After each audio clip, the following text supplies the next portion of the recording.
Bom, pessoal, boa tarde. Olha, uma satisfação estar com vocês aqui novamente, na Ilha da Magia. Enfim, para mim é uma certa nostalgia voltar para cá depois de alguns anos, né? Bom, quando eu recebi a proposta do Pedro e do Fabinho e li a proposta para a realização do 18º, obrigado, o 18º Colóquio Brasileiro em Economia Política dos Sistemas Mundo. Gostei muito da proposta. Eu fiquei pensando que forma que eu posso contribuir dentro dessa atividade. E me veio na ocasião assim muito forte dialogar com o tema, inclusive o professor Vitor tocou também na sua apresentação, foi o tema do caos sistêmico.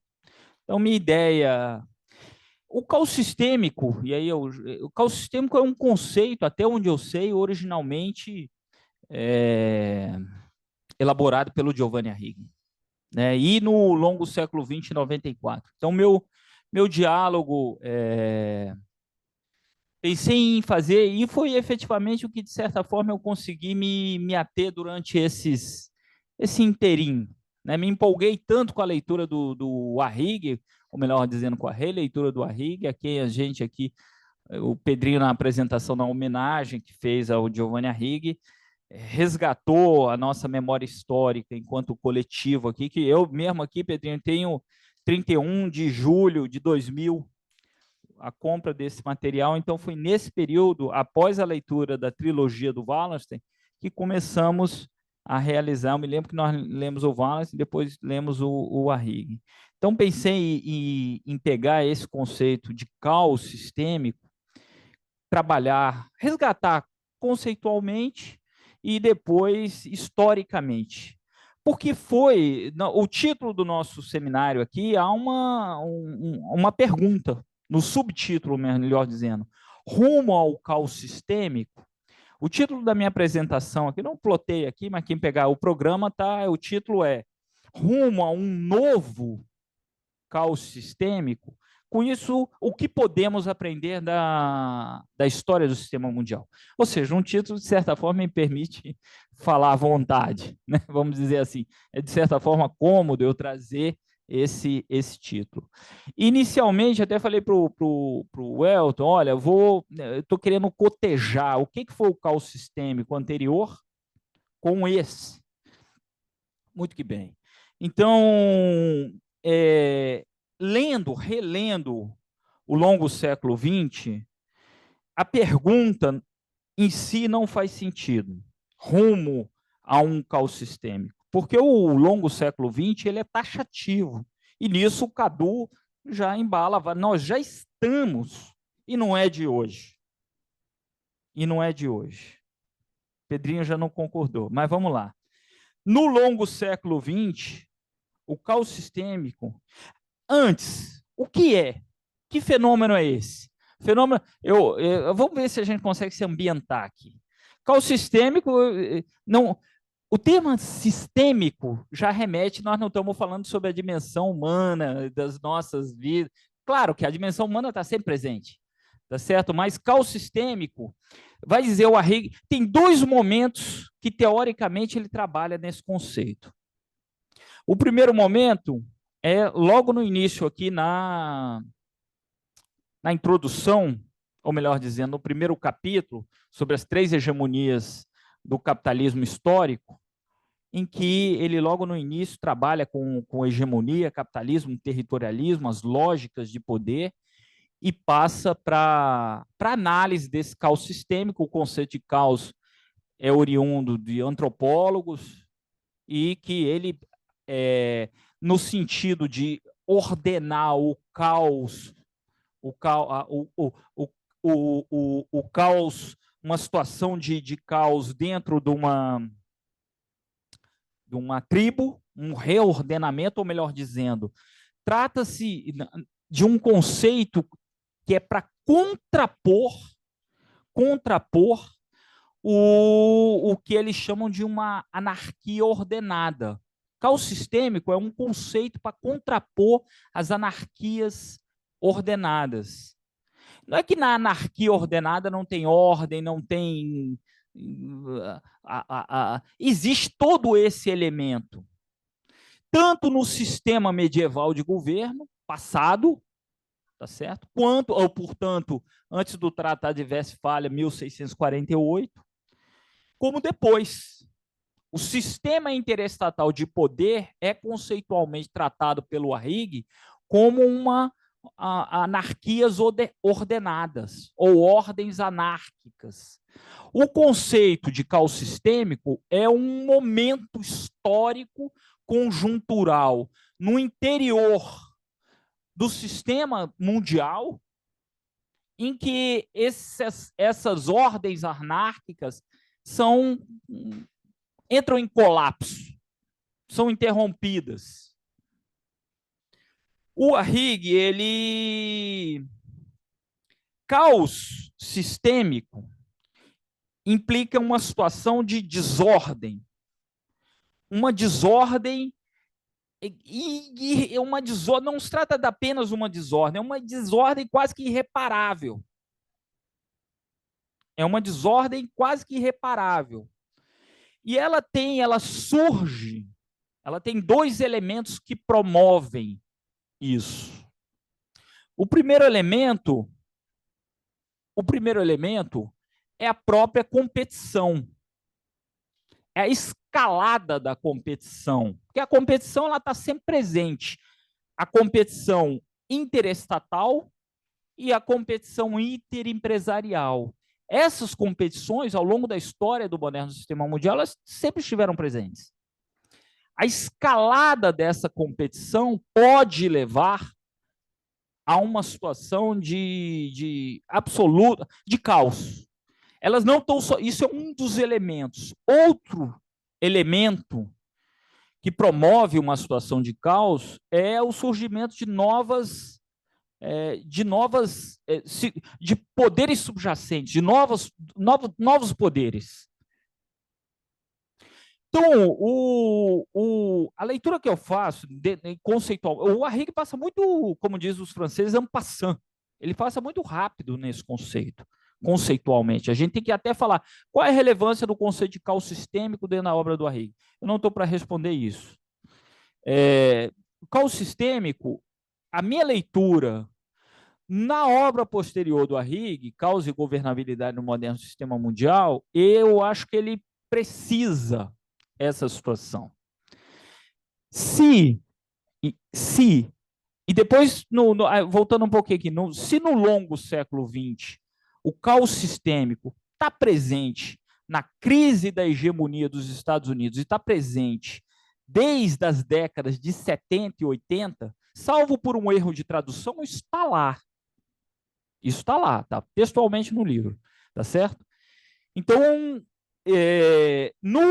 já no Caos e Governabilidade do Moderno Sistema Mundial, o que o Arrighi faz, me parece que tem alguns elementos de precisão nesse conceito de caos.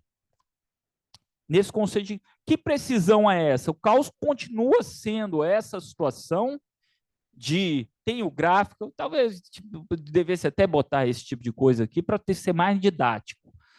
Mas esse momento de precisão é no sentido de que essa situação de novas emergências de poder que surge intersticialmente, que é um dos elementos que promove o caos, no longo século XX, essas coisas aparecem, essa situação não aparece como uma consequência disso. Primeiro, a luta quase patricida entre as interestatal de poder e interempresarial, e, subsequentemente, isso é produto do caos e governabilidade no sistema mundial, é quase que primeiro tem que haver uma para depois ocorre a outra, não simultaneamente como aparece nesse. Desculpa, é que essa base preliminar conceitual, ela às vezes me parece que se faz necessária, tá certo? Bom, então, portanto, há uma concepção de como é que nasce essa situação de caos e como ela morre. Mas como ela morre? Morre justamente essas formas novas formas de poder que, ao longo do tempo, e esse tempo são décadas, vem, vamos dizer, ao mesmo tempo que ela alimenta esse caos, num momento subsequente, ao reunir sobre sua legitimidade, no momento subsequente ela passa a ter capacidade de reorganizar o sistema, e aí eu quero fazer um rodapé em relação à contribuição que dá o Arrighi, no sentido da palestra do Pedro, e diferenciando com relação, sobretudo, ao Wallerstein. Qual é a novidade aqui? A novidade é que o sistema ele é quase que ele inova, ele não segue parece que nesse sentido a obra do Wallerstein tem talvez um grau de mecanicismo que aqui não tem, se bem que essa palavra talvez não caiba muito bem para os ouvidos da turma aí, eu não quero entrar nisso, tá? Então eu só quero dizer que com a Arrighi é a forma que ela se apresenta, não basta fazer a ligação histórica entre as lutas interestatais, interempresariais, e como isso as lutas sociais, e como isso dá num ordenamento. Ele vai falando ao longo do tempo, tem modificações. O sistema tanto anda para frente como para trás. Muito que bem. Tá certo? Então é só para a gente pisar terreno. Formar uma base, ter um entendimento aqui de uma base conceitual do que vem a ser essa situação de caos sistêmico. No caos e governabilidade no moderno sistema mundial, não há caos sistêmico na contemporaneidade. O Arrighi, quando publica em 94, nesse livro aqui, ele fala o seguinte: desde a década de 70, nós vivemos um momento de caos, por vários motivos. A derrota dos Estados Unidos da Guerra do Vietnã, a perda de legitimidade nisso, a questão do sistema de Bretton Woods, a dificuldade que o dólar, enquanto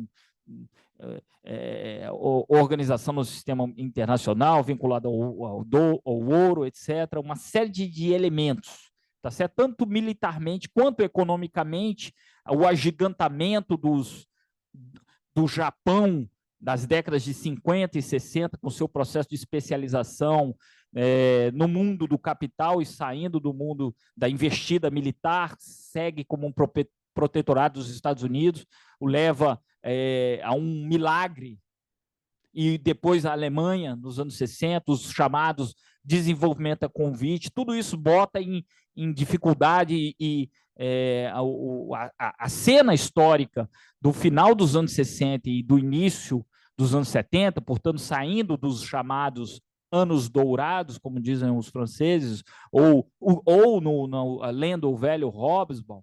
Então, isso está presente, uma situação de desorganização sistêmica. É claro que a gente, quando está falando de uma situação de sistema, e vamos lembrar que o moderno sistema mundial, a essa altura aqui, não é o sistema europeu, lá atrás, que estava se formando. O sistema mundial moderno está formado no final do século XIX, tá certo?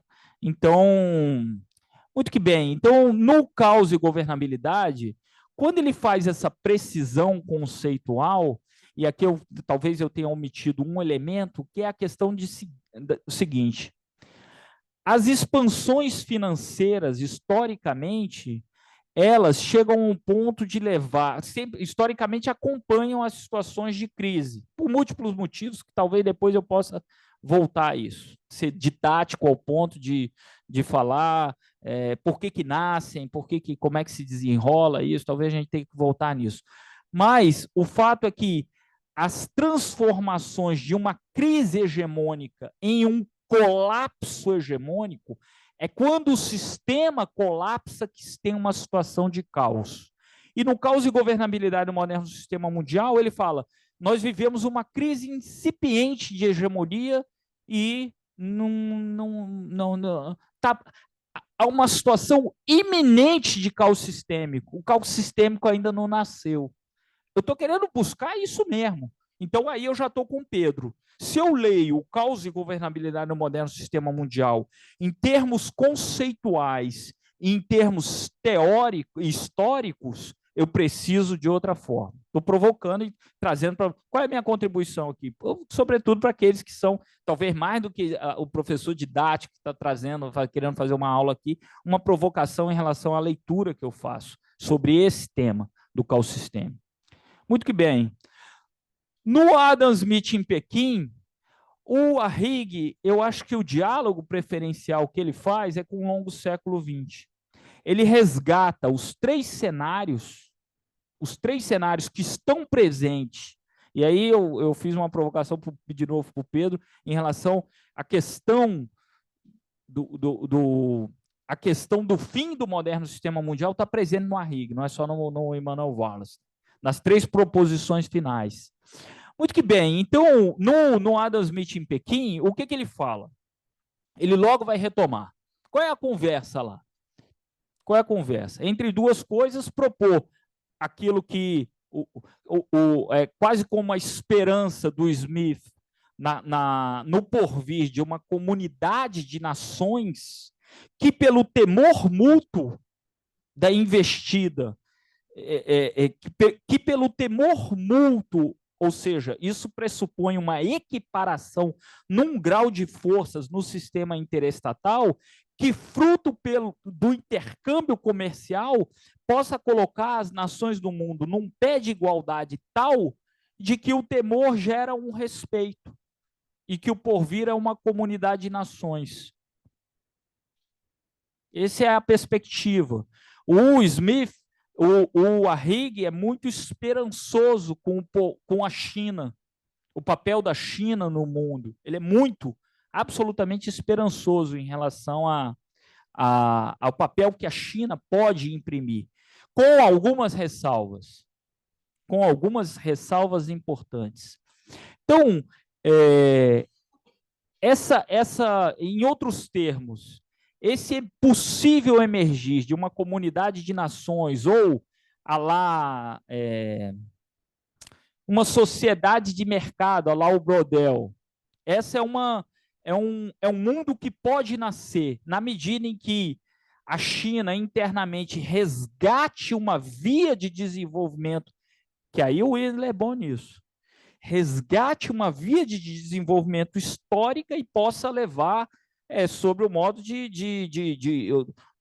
do avesso que aquilo que o David Harvey trata como um caminho de despossessão, enfim, toda uma linha de desenvolvimento distinta, tá certo? Ou seja, mais emulada claro, já é um sistema híbrido e já não data de hoje, mas é quase como seguir a sua via natural de desenvolvimento pretérita, fazendo isso, tá certo? E por outro lado, que o Ocidente da Revolução Industrial exitosa convirja para essa nova via de desenvolvimento. Então, a esperança é que o mundo nasce, que possa brotar um novo. E aí eu já sou diferente do Pedrinho e do Vitor. Se eu estou querendo trazer sou mais novo do que vocês. Estou querendo trazer uma mensagem otimista. Certo? Então, mas vai ser um otimismo dentro do pessimismo, porque eu estou falando de caos.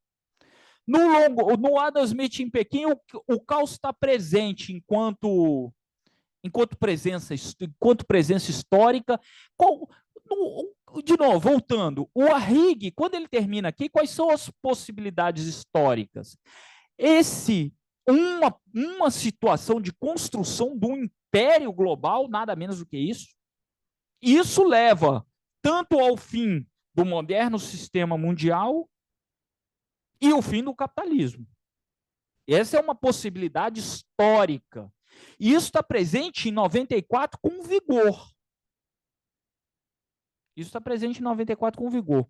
Ou o velho centro de acumulação do regime norte-americano, mas assentada numa aliança Europa Ocidental, consiga deter o curso da história e fazer com que essa bifurcação, que é nova dentro do sistema moderno interestatal, de que o caixa se desloca, a riqueza, construção da riqueza, não só construção da riqueza por uma via material chinesa, que se chama assim, tá certo? E o caixa, anteriormente no Japão, do mundo, que esse centro, por deter o poder militar, e aí está a diferenciação em relação ao que historicamente foi, todos os leitores, todo mundo sabe disso que eu estou falando, ou pelo menos aqueles que acompanham esse tipo de assunto, há uma bifurcação do poder nos Estados, sobretudo nos Estados Unidos, mas podemos colocar a aliança da OTAN, e em relação à riqueza, que é fugidia. E se a possibilidade de que o Ocidente, encabeçada pelos Estados Unidos, possa extrair o excedente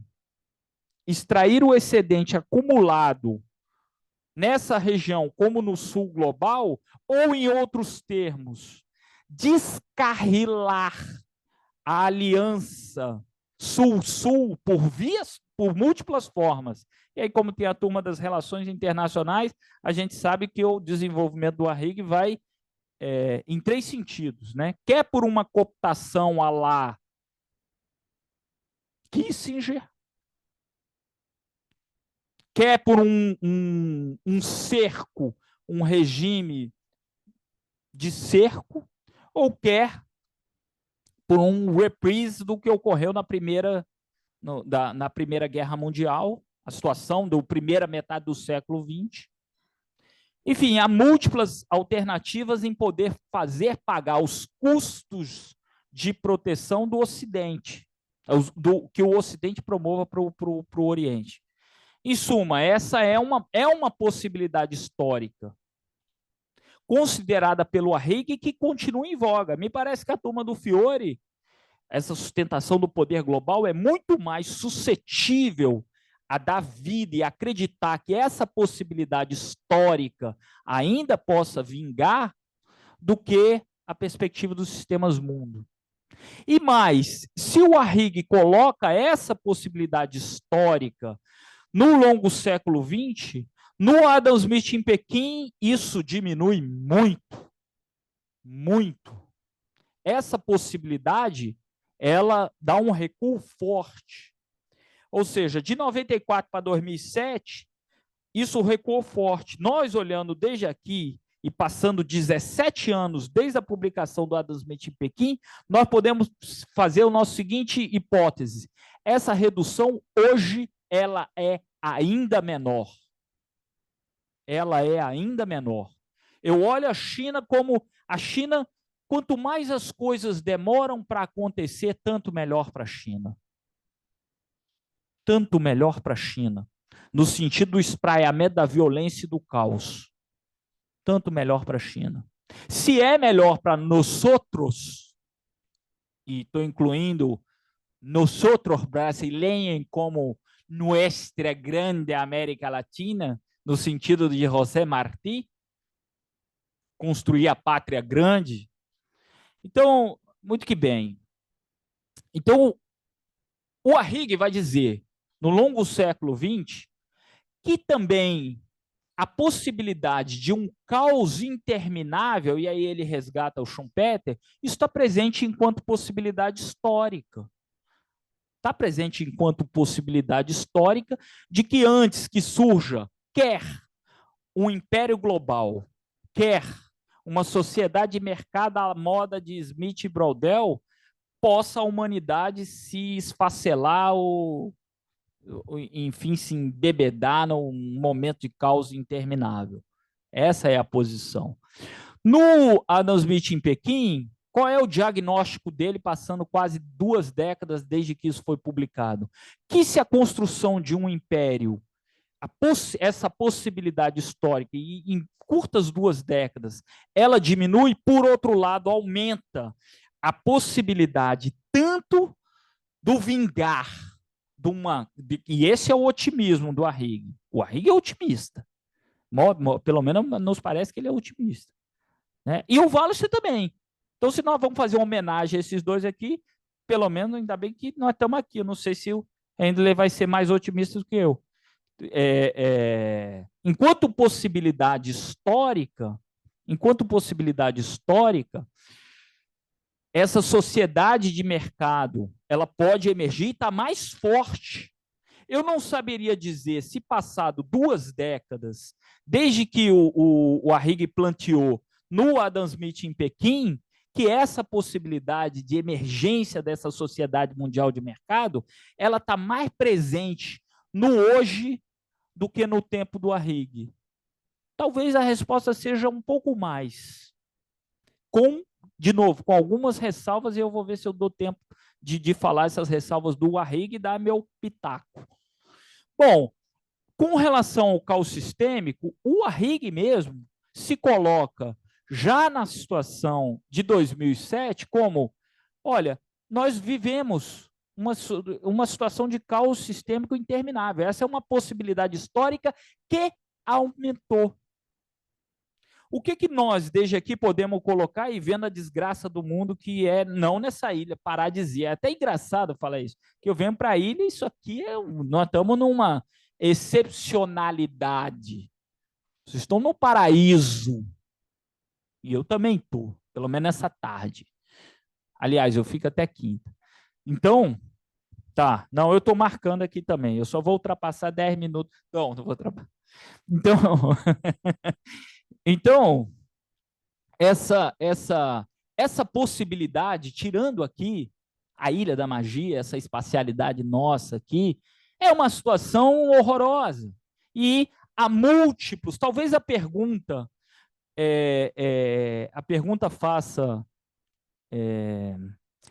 sentido, essa análise de uma situação de caos, aceitando que nós vivemos uma situação de caos desde a década de 70, no âmbito das múltiplas dificuldades de reprodução de uma geopolítica mais pacífica ou de uma organização do sistema mundial no modo que caibam todos, ou tentar reproduzir aquilo que vai dizer o Attilio Boron.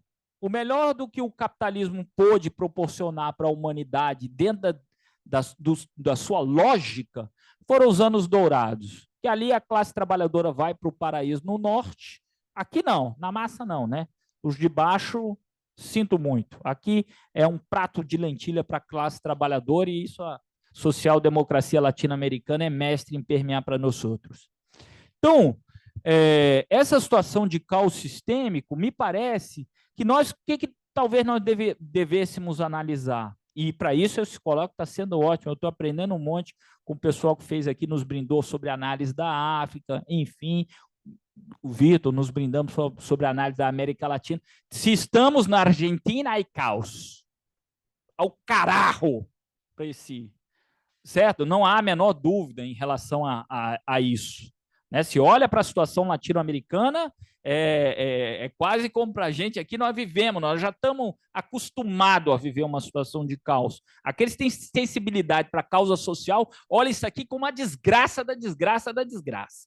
Tá certo? Em relação à reprodução da vida de muitos, é claro que há momentos como o momento da onda rosa, a gente, nesse sentido, tem que olhar e falar, dado o boom dos preços das commodities, ainda que não mude a estrutura produtiva e o processo de especialização na primarização, o que pode fazer naquele inteirinho? Algo que nem isso dá para fazer hoje, e o pessimismo tem que ser maior mesmo, que é drenar e fazer um pouquinho de política social e tentar os resquícios dos fundos públicos nacionais para uma investida na mudança da estrutura produtiva.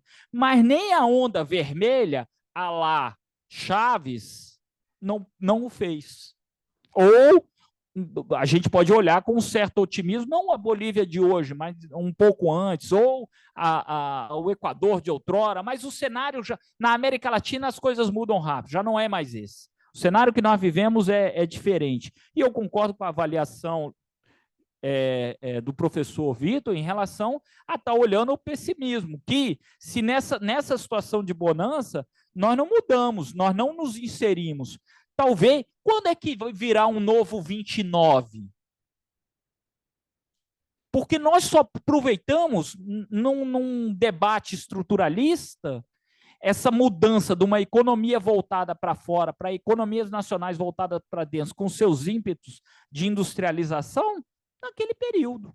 E olha que, se olharmos o conjunto da América Latina, quem que foi?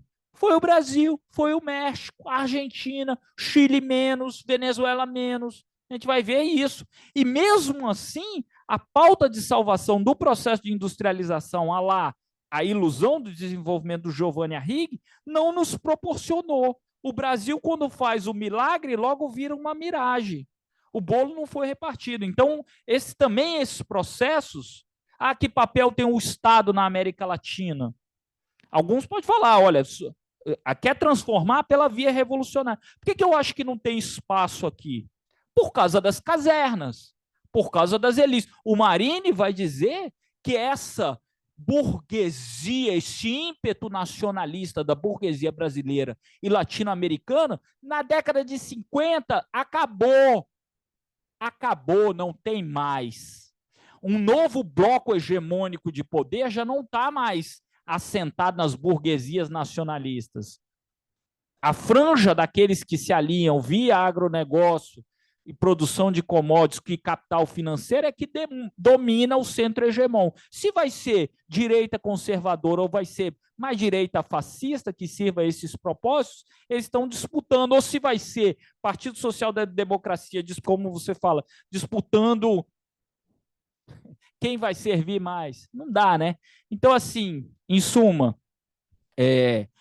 enquanto teria mais coisa para falar, né? Mas porque o tema é amplo e eu queria tentar dar um fecho a ele. Vamos fazer o seguinte, vamos para o debate. Estou com 35 minutos aqui.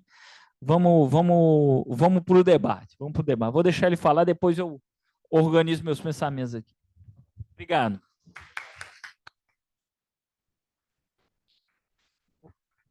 Vou compartilhar, tá, Bruno?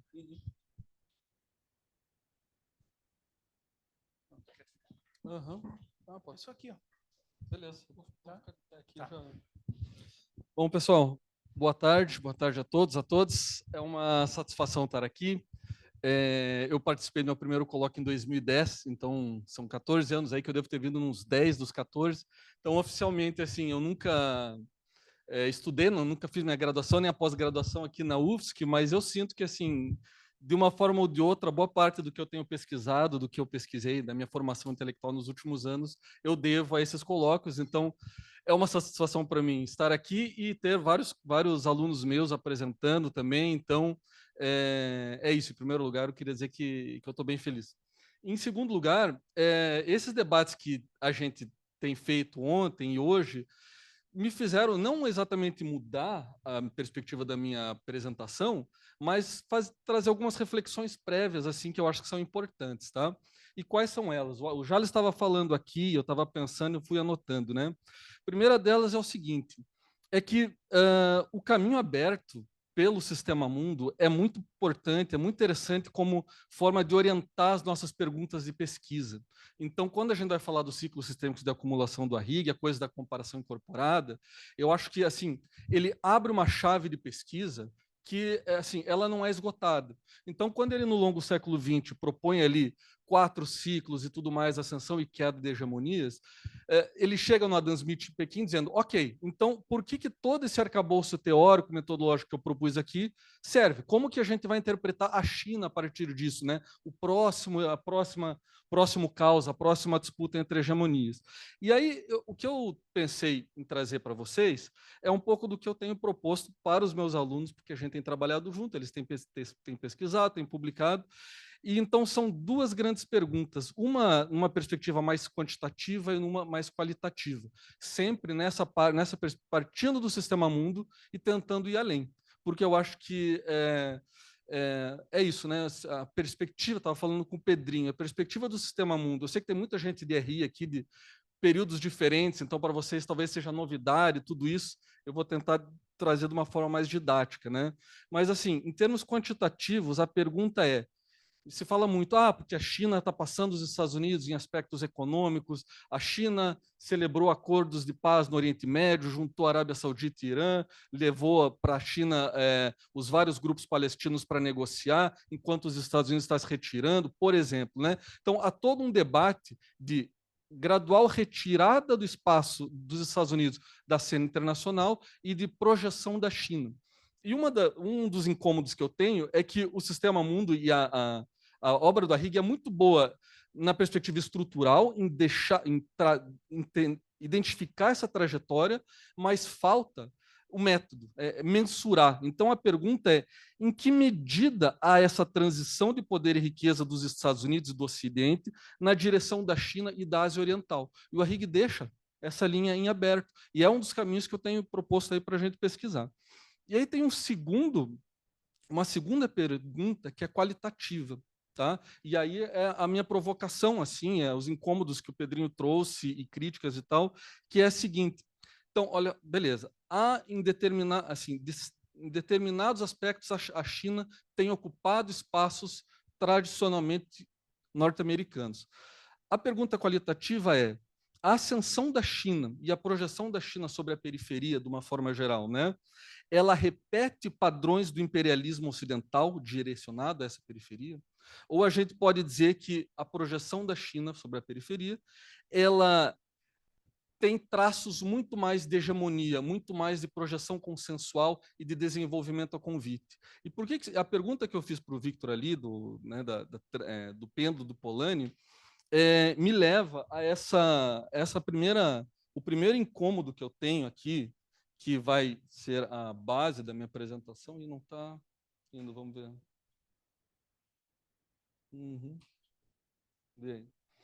Que é, aí, beleza. Só apertar aqui. Para baixo, beleza. O primeiro incômodo da minha pergunta, da minha pesquisa, né, que eu tenho trabalhado, tá naquele texto da Beverly Silver com o Corey Payne, que é Dominação sem Hegemonia e os Limites do Poder Mundial dos Estados Unidos. Por quê? Porque eles vão dizer que há um momento em que prevaleceu a hegemonia americana e um momento de 68 em diante, por causa da Guerra do Vietnã e quebra do padrão Bretton Woods e tudo mais, os americanos, né, o poder americano ele deixa de ser hegemônico e passa a ser mais imperialista. E eles escreveram isso no contexto do governo Trump. Então, dá a impressão de que, nossa, o governo Trump realmente está adotando uma política externa altamente imperialista. E por que isso me incomoda?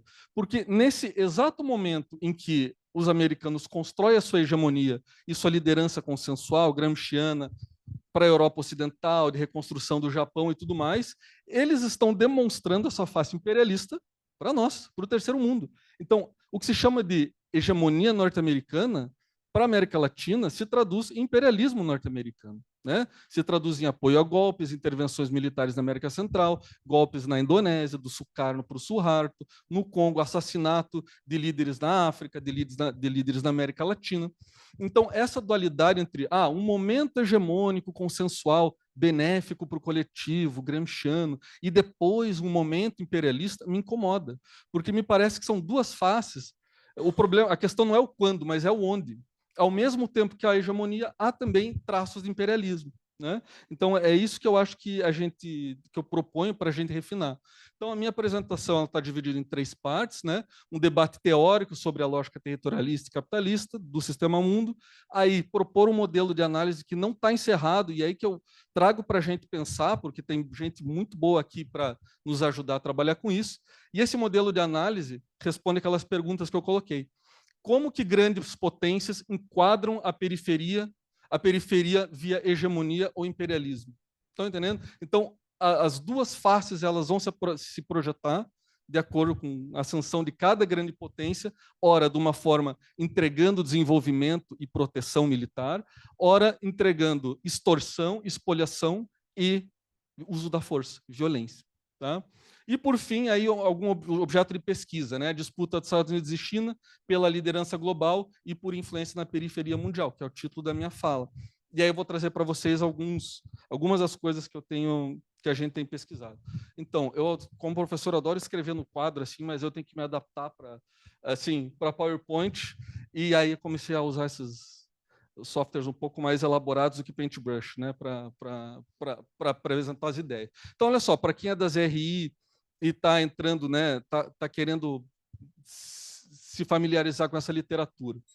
essas são as duas, digamos, o DNA do sistema mundo moderno está assim, no primeiro capítulo do longo século XX do Arrighi, quando ele fala ali da conexão entre uma lógica territorialista e capitalista. E aí, assim, quando ele vai falar dessas duas lógicas, ele está falando necessariamente do capitalismo dos lucros extraordinários, ou seja, não é do comerciante, do mercador de pequenas proporções, é do financista que está financiando, né, que está emprestando dinheiro para a formação dos Estados nacionais modernos. E esses Estados nacionais modernos vão se utilizar dos financistas para se expandir, para expandir território. Então, é uma lógica westphaliana. Então, vocês que fazem RI, como carecas, eu ouvi falar de Westfália, 1648, lógica territorialista, blá, blá, blá. E a diferença do sistema mundo para uma visão clássica das RI é que esses estados nacionais, esse sistema interestatal, ele só existe porque ele está conectado com uma lógica de acumulação incessante de capital. Tá? Com os lucros extraordinários, com aquela coisa do terceiro andar do brodel do capitalismo. Né? E essas duas lógicas são grandes estados alinhados a novos modelos de acumulação de capital. E aí está lá no Causa e Governabilidade aquele capítulo sobre o modelo empresarial. Aí você tem a Holanda, né, as Províncias Unidas com as companhias de comércio, a Inglaterra com a indústria familiar, os Estados Unidos com as grandes corporações que vão virar transnacionais. Isso abre uma chave para a gente pensar, ok, o que é a China e qual a lógica da China e qual é o modelo de acumulação de capital, se ele vai repetir esse padrão. Ok? Estão me acompanhando? Sim? Então, essa dinâmica de mútua causalidade vai culminar nos grandes, né, nos centros dos ciclos sistêmicos de acumulação. E aqui, esses ciclos sistêmicos de acumulação, eles podem ser divididos nas regiões centrais. Então, a gente tem né, o centro, Holanda, Inglaterra, Estados Unidos, se projetando de forma hegemônica sobre seus aliados. Então, assim, ao mesmo tempo que a Inglaterra ela é hegemônica, por exemplo, com Portugal, né? Se a gente lembra da história, né, dos navios ingleses escoltando a família real vindo para o Brasil. Então, você tem uma relação muito próxima, hegemônica, de desenvolvimento a convite, de comércio, de proteção com aliados. Então, a Inglaterra se projeta de forma hegemônica sobre, né, um cinturão de aliados. Ela disputa, assim como os Estados Unidos no seu ciclo, ela disputa, né, espaço contra revisionistas, e para esses revisionistas, o foco é a coerção, é a luta para evitar que revisionismos apareçam, e esses revisionismos, ao invés do desenvolvimento a convite, eles vão emergir via catching up, via desenvolvimento autônomo. E o que me interessa aqui nessa apresentação, na minha pesquisa, é que, ao mesmo tempo que Inglaterra, e agora o caso dos Estados Unidos, os Estados Unidos se projetam de forma hegemônica sobre a Europa Ocidental, no pós-guerra, sobre a Alemanha Ocidental, reconstrói o Japão, levando a Coreia do Sul pelo desenvolvimento a convite e proteção. Isso aqui é simultâneo a isso aqui. É simultâneo a uma projeção via coerção e via espoliação. Tá? Então, não é hegemonia ou imperialismo, é hegemonia e imperialismo. Tá?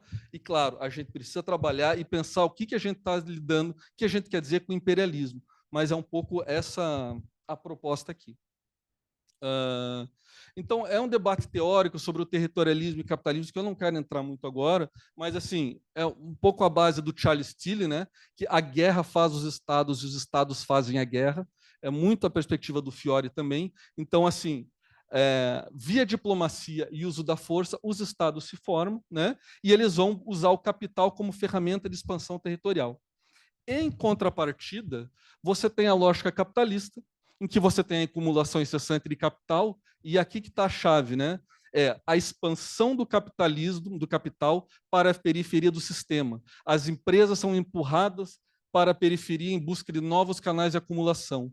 Então, é o que o Arrighi vai falar, e é o que está na obra do Marini. Isso aqui eu tirei do Cadu, inclusive, do Carlos Eduardo, essa lógica da superexploração da mão de obra da periferia. Então, assim, para o centro é desenvolvimento a convite, para a periferia é externalização de custos. Tá? E aí é isso, né? Então você tem essas duas lógicas que vão se projetar ora via hegemonia, ora via imperialismo. Uma outra forma de apresentar essa perspectiva é assim, né? Então, no subsistema da economia mundo capitalista, você tem um desenvolvimento a convite e a internalização de custos dos bens públicos e proteção, tá? Então, assim, como é um debate, essas duas literaturas, elas raramente conversam. Isso a gente estava conversando também, porque a primeira parte da obra do Arrighi, do Wallerstein, é geometria do imperialismo, centro-periferia. E a segunda parte da obra do Arrighi, né, do longo século XX em diante, é só sobre a disputa entre hegemonias, né? Então, assim, você tem toda uma nova leva de pesquisadores marxistas ortodoxos rejuvenescendo esse conceito e trabalhando com isso, como David Harvey, e você tem o pessoal do Sistema Mundo, principalmente puxados pelo Arrighi, pelo Wallerstein menos, trabalhando com o conceito de hegemonia. E o que eu tento fazer, e essa é a provocação, é dizer, cara, como a gente pode interpretar o mesmo ciclo hegemônico, né, a mesma grande hegemonia, projetando-se sobre a periferia dessas duas formas, né? Então, desenvolvimento a convite e proteção, ou acumulação por espoliação e superexploração do trabalho e extorsão. Tá? Então, ao mesmo tempo que a proteção, que os americanos colocam bases militares nos seus aliados, na Alemanha Ocidental, na Coreia, no Japão, vendas de armas para Taiwan, todo esse cordão da Eurásia para conter o bloco soviético, né, o bloco socialista na Guerra Fria, eles estão fazendo de forma diferente, né, usando a força de uma forma diferente na periferia. Né? Então, acho que essa é a provocação. Essa aqui é uma forma de interpretar, mas eu quero ir adiante. E aí eu trago um pouco para ZRI. Por quê? Porque, vejam, aí tem os autores, Shen Shang, que meus alunos usam bastante, né, dois chineses, que dizem o seguinte, né, trazendo para aquela coisa de hard power e soft power, de que há recursos de poder e há retornos da aplicação desse poder, que é aquilo que a gente estava conversando, Pedrinho. Então, olha só, estado como a China, um país como a China, que está emergindo, ele pode se utilizar de ferramentas tangíveis, econômicas ou de poder político, né, capitalistas ou territorialistas, ou seja, hard, para gerar atração. Mas eles também podem se utilizar dessas ferramentas para gerar coerção. Tá? E aí eu coloco esse terceiro andar aqui, que são ferramentas intangíveis, que tem a ver com soft power, com construção da imagem, diplomacia pública. Então, é tipo diplomacia do esporte, da educação, bolsas, uma série de indicadores aqui, e é o que a Laura apresentou hoje de manhã, eu vou falar um pouco também, de como a China está disputando essa arena aqui com os Estados Unidos. Tá? Uma projeção soft. Então, Jogos Olímpicos, bolsas de estudo para vocês estudarem aqui, chinês irem para a China, institutos Confúcio, turismo, isenção de vistos, uma série de coisas. Então, vejam, não é que me incomoda, o empurrão que o Sistema Mundo dá para essa perspectiva bom, há uma transição China e Estados Unidos. Ok, mas em que medida? Como que a gente mensura? Como que a gente pode entender essa transição? Se é que ela está acontecendo. E aqui o que eu estou propondo, isso aqui está em aberto, né? Assim, eu apresentei lá no ENEP, no FRJ, no passado, um rascunho disso, mas a ideia é pensar em formas de projeção econômica, de gravitação econômica que a China está construindo sobre a sua periferia, de alianças, não exatamente alianças formais, porque a China não constrói uma OTAN, né, nos moldes ocidentais, mas uma projeção militar também, de certa forma, de diplomacia militar, e uma diplomacia pública. Tudo isso para gerar uma lógica hegemônica, uma liderança via consenso. E aí, agora, aqui estão algumas dualidades que, de novo, é um projeto em aberto, é algo que os meus alunos e a gente tem trabalhado, mas são essas dualidades que eu quero propor para a gente pensar. De um lado, você tem a ideia de acumulação por espoliação, que vem do Harvey, e conversando com o Fabinho, ele me disse que vem lá da Rosa Luxemburgo, a gente tem que estudar isso, em oposição ao desenvolvimento a convite. E isso acontece simultaneamente, como eu falei, em espaços diferentes de projeção da periferia. Você tem superexploração do trabalho ou proteção social. Então, a tolerância com os sindicatos franceses, com os sindicatos italianos, alemães, que os americanos vão ter, eles não vão ter com os sindicatos brasileiros, argentinos, mexicanos, por exemplo, ou, né, do Sudeste Asiático. Então, esse é um ponto de distinção. Externalização de custos socioambientais ou internalização, né? É a ideia daquela empresa norueguesa que atua em completa conformidade com as leis ambientais na Noruega, mas quando ela vem para a Amazônia, ela externaliza os custos socioambientais, né? Então, a pergunta é, a atuação das empresas chinesas, ela tende a replicar o que o Ocidente faz na periferia, ou ela tende a internalizar alguns desses custos, né? Que mais? Especialização do setor primário ou subida nas cadeias globais de valor, né? Periferia, imperialismo e via hegemonia, via desenvolvimento, que é basicamente o que a China está fazendo com o Vietnã. Então, se vocês veem o crescimento do Vietnã nos últimos 20 anos, é isso aqui. É subida nas cadeias globais de valor, algum tipo de proteção social, mas não de uma forma tão eficiente ainda, e é uma coisa do desenvolvimento a convite, né? Só que aí tá, se a China está fazendo isso com o Vietnã, será que ela está fazendo isso também com o Egito, com a Etiópia, com outros países onde ela está investindo? Essa assim, é um empurrão, sabe? Não está fechado esse modelo. São algumas dualidades que me incomodam, porque que me incomodam no sentido acadêmico, assim, né? E o outro aqui, por fim, é livre comércio e protecionismo. Para nós da periferia, o que se defende? Livre comércio, né? Liberdade de mercado, mas não de pessoas. Ai de mexicanos e centro-americanos que queiram subir para os Estados Unidos. E para os aliados, aí é tolerado protecionismo para que empresas automobilísticas japonesas, coreanas, norueguesas possam construir suas campeãs nacionais. Mas para o Brasil não pode, para México, para a Argentina não pode, né? Então é um pouco isso. E na lógica territorialista, são derivações dessa mesma perspectiva, né? Extorsão ou proteção, e aí é o debate do Charles Tilley sobre o valentão do bairro que carrega o porrete para te proteger. Mas você tem que pagar aqui a caixinha da máfia, aí eu te protejo. Mas esse mesmo porrete vai ser usado para bater em você se você não contribuir com a gangue do bairro, né? Então ele disse que a diferença da hegemonia ela é tênue, né? Porque é uma proteção, mas ela facilmente pode ser usada para extorsão. E é basicamente o que os americanos vão fazer quando eles dizem para o Japão, vocês têm que contribuir aqui com os custos da Guerra do Golfo. Europeus, vocês têm que contribuir mais aqui com a OTAN.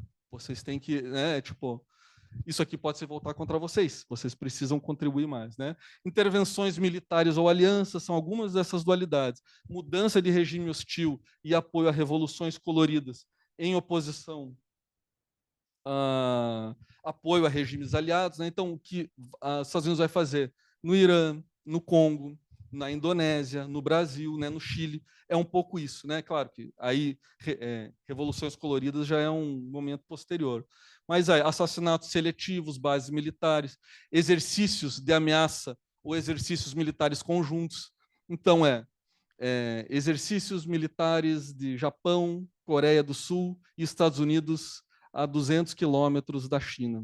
Olha só, é cooperação com seus aliados, né? Mas se a China vai fazer um exercício militar, né, em volta de Taiwan, é o imperialismo chinês, né? Então, assim, os exercícios eles são de ameaça ou eles podem ser de cooptação militar, né? E formação de doutrina militar, isso aqui é muito importante. Então, um caso que eu acabei estudando bastante é o das Filipinas. Então, assim como a gente teve a Escola das Américas aqui no Panamá, para que, né, os militares latino-americanos aprendessem a caçar comunistas, os filipinos tiveram muito disso, né? Então, as Filipinas são um caso claro de formação de doutrina militar voltada para os interesses norte-americanos. E a questão não é dizer que a China está fazendo o oposto disso. Vocês estão entendendo? Não é dizer que a China é boazinha enquanto os Estados Unidos são imperialistas, mas é tentar, de alguma forma, criar balizas para mensurar o que há de traços de imperialismo ou traços, né, de proteção, de aliança, traços de uma liderança hegemônica, consensual e tal. embargos e sanções ou comércio de armas, que é o que os Estados Unidos fazem bastante. E aí a gente chega nas duas partes da pesquisa aqui, que são essa aqui, né? A quantitativa, que é, de certa forma, o que o Gabriel apresentou hoje de manhã, né? Que é qual potência projeta mais recursos e poder no sul global ou em cenários regionais. E também é o que a Laura fez, né? A primeira parte do trabalho da Laura. E a segunda parte é a qualitativa, que aí entra nesse debate hegemonia e imperialismo. China e Estados Unidos, quem ofere mais retornos da aplicação de poder hegemônico e imperialista? Como a política externa de países específicos é moldada pela projeção de poder dessas grandes potências, né? Aí, assim, aqui é só né, os vetores da projeção econômica internacional da China, e que também é dos Estados Unidos, né? Então, integração produtiva, comércio internacional, investimento externo direto, serviços financeiros, internacionalização do renminbi. Então, via essas ferramentas, a China tem construído em torno de si uma espécie de gravitação econômica, né? Que, assim, os Estados Unidos, enquanto hegemonia, fizeram isso por décadas, né? Então, é meio que o espelho. Quais são as frações de países, né, aliados americanos que estão sendo gradualmente abocanhados, estão sendo virados para o lado da China, se é que isso está acontecendo, né? E aí eu trago alguns dos casos dos meus alunos aqui para a gente pensar. Esse aqui é o TCC da Bruna Galafassi. Então, a gente pegou 4 países do Sudeste Asiático, os 4 que têm litígios territoriais com a China, né? Vietnã, Filipinas, Malásia e Indonésia. A gente desconsiderou Brunei, que também tem litígio, mas é muito pequenininho. Então, a gente pegou esses 4 países para pensar, em termos quantitativos, qual que é o peso da China na economia, na política e soft power, vamos colocar assim, nesses países, em comparação com os Estados Unidos. Tá? Vamos lá. Então, olha só, quais são os indicadores econômicos que ela pesquisou? O peso no comércio bilateral total, soma de exportação e importação, investimentos, exportações e importações. Né? Então, dividido aqui. Então, são 3 indicadores de comércio, um de investimento, e aí a gente vai pensar, ela vai identificando aqui, ó, no comércio bilateral, a China já passou os Estados Unidos. Então, aquela fórmula que o Gabriel passou hoje de manhã é mais ou menos o que a gente quer fazer. A gente soma os 2 elementos, os 2 indicadores, como 100%, e a gente vai vendo a proporção do peso das 2 potências em determinado país, né? E aí, fazendo essa soma e depois vendo a média, a gente identifica que, economicamente, a Indonésia, ela, digamos, ela sofre uma projeção, uma influência muito maior da China do que dos Estados Unidos. Então, você consegue enxergar os números aqui? 74 a 20, 75 a 25. Então, uma proporção de 75 a 25. Aí, quando você vai para militar, a coisa se inverte, porque aí você olha comércio de armas. E aí, olha a diferença dos Estados Unidos. Exportação, a gente não fez T1 e T2 aqui, não foram 2 recortes, foi um recorte temporal só. Isso foi o recorte dos últimos 3 anos ou só 2023, agora não me lembro. Você vê, por exemplo, exportação de armas dos Estados Unidos em relação à China, se você pegar dos 100%, a proporção se inverte, é 75 a 25 em prol dos Estados Unidos. E aí você pegar outros elementos como exercícios militares conjuntos, 32 a 15 para os Estados Unidos. Diálogos de defesa, 1 a 2 para a China. Bases militares, 1 a 0 para os Estados Unidos. E aí que está. Esse é o tipo de mensuração que aí vai dar o oposto, ó, 70, proporção 70 a 30 em prol dos Estados Unidos. E é isso que eu estava conversando, por isso que é bom o colóquio, porque assim, o Fabinho estava trocando uma ideia comigo sobre como a gente refinar esses dados, né? Porque o peso 1 e 2 e 32 e 15 tudo, vai dar tudo um formato só, e a gente precisa refinar isso. Mas a ideia é um pouco essa, é tipo, ok, estamos falando de transição, a China abocanhando pedaços do poder americano, mas vamos quantificar isso, vamos tentar mensurar no tempo e no espaço como que isso está acontecendo. E aí, por fim, relações transnacionais. Aí vejam quais são os indicadores que a gente pesquisou, que a Bruna mensurou. Pesquisa online, então vai no Google, você tem no Google Trends, você joga lá United States e China, né? E você vai ver lá a frequência de pesquisa, né? Então, isso aqui vira um indicador, né? Outro indicador, destino de migrantes, destino de viagens, de turismo, né? Então, é algo meio econômico, mas a gente coloca como soft power, né? Porque tem a ver com a imagem do país, como destino de viagem e tal. Fluxos de mídia estrangeira, algo que a Laura também usou no trabalho dela, em porcentagem de pesquisas relevantes na internet. Então, assim, você tem a China muito abaixo dos Estados Unidos. Alinhamento em votações na ONU. Esse aqui é um indicador que dá um baita de um trabalho, mas é muito interessante de se pesquisar. Então, veja como a Indonésia se alinhou em votações na ONU em 86% com a China e 27% com os Estados Unidos. Então, assim, é claro que é causa e consequência ao mesmo tempo, mas o que eu estou querendo usar é isso aqui como um indicador da influência da China, de afinidade maior com a China do que com os Estados Unidos. Estão entendendo? E, por fim, diálogos diplomáticos, né? Deu 3-3, assim. Eu fiquei surpreso porque eu achei que tinha muito mais da China. E é que os números estão errados, eles deviam estar aqui, assim, né? 60-40 para a China. 5 minutos já, né? E a gente chega nesse gráfico radar, em que você vê como a China acaba tendo uma projeção na Indonésia um pouco maior do que os Estados Unidos no âmbito político, econômico, mas não no militar. E aí, fazendo isso para os 4 países que a gente pesquisou, a gente identifica isso, que dos 4 países, Malásia e Indonésia já sofrem uma influência quantitativa, né, muito maior da China, o Vietnã bem parelho, Estados Unidos e China, e as Filipinas, por causa de toda a questão histórica que eu falei agora há pouco, muito mais próximas da órbita americana, apesar do governo do Duterte, né, que foram 5 anos que ele se rebelou contra os Estados Unidos, xingava o Obama e tudo mais. Então, esse aqui é um tipo de forma, né, de pesquisar. Outra é isso aqui, olha só. Esse aqui é um trabalho que a gente publicou na Contexto Internacional. Eu, a Gabriela Correia e o William Wutke, que derivou do TCC do William também. É o seguinte, vocês já viram falar em Xinjiang e todas as acusações que a China tem de supostas violações de direitos humanos com os muçulmanos aqui no interior da China, né? Eu já estou nos casos práticos, então já estou indo para o final.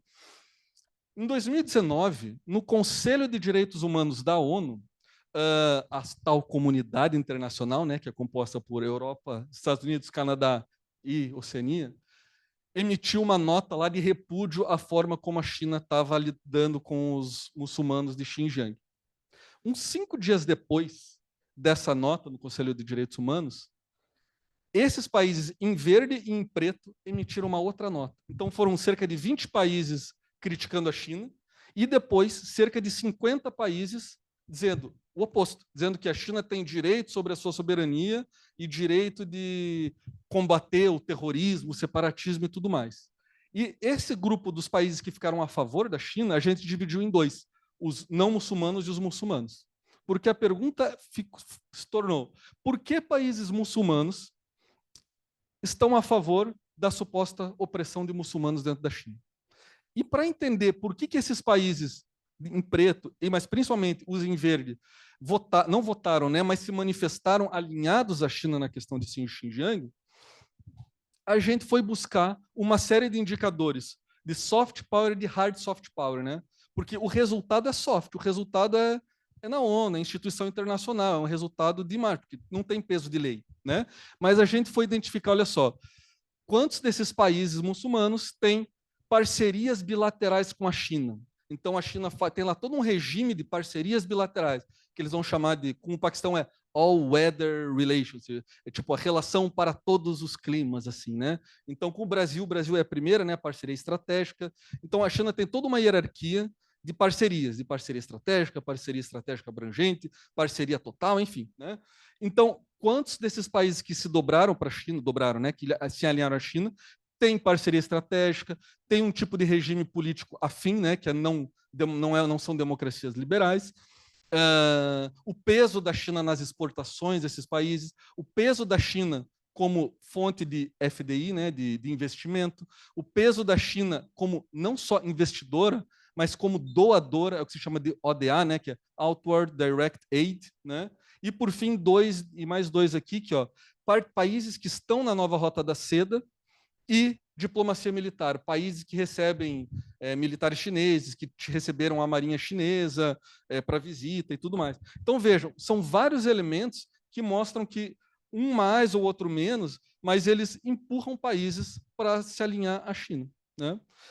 E, por fim, um dos últimos trabalhos, ele foi publicado super recente na Chinese Political Science Review, que aí a pergunta fui eu que propus para alguns colegas, e aí o Júlio Costa, outro professor, entrou na jogada também, é o seguinte: 8 países da América Central. Desde 2000 até 2018, desses 8 países, mais a República Dominicana aqui, 4 países fizeram a mudança diplomática de Taiwan para a China.